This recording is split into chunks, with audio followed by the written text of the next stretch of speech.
हमारे सिरे ख्वाब टीवी न्यूज़ मां उमर खान मारवाणी सिंध ने जो चवण है छा असां सिंधी न आहियूं असांखे सिंध मां कढियो पियो वञे असां सां गॾु अदीदार चांडियो ॿुधायो अदीदार चांडियो छा तफ़सीलात आहे। उमर खान मारवाणी इन जो तव्हां ॿुधो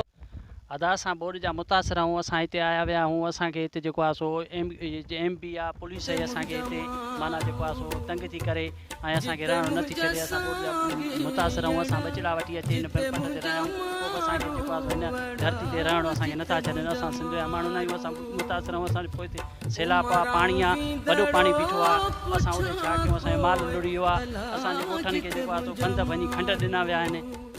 तव्हां इहो ॿुधायो तव्हां हुननि खां पुछो त छाजे लाइ तव्हांखे असांखां उथारियो असां सिंध रहियासीं असां सिंध जा मालिक आहियूं। असां जेको आहे सो सिंध जा मालिक आहियूं असांखे अपील आहे साईं मुराद अली शाह खे असांजी मदद कई वञे असांजी अपील आहे हिन मिनिस्टरनि खे असांजी मदद कई वञे असां लावारस आहियूं असांजी मदद कई वञे। जी जी उमर खान मारवाणी हिन जो तव्हां ॿुधो आवाज़ ॿुधो हिननि जी दाऊं ॿुधियूं त हिननि जी कंहिं मदद नथो करे अञा पोइ हिनखे चवनि था त सिंध सूबे में हलिया वञूं छा उते असां हे चवनि था त उते असां ॿुॾणु वञूं कराची में आयल आहियूं अञा असां किथे वञूं तव्हां ॿुधायो असांखे।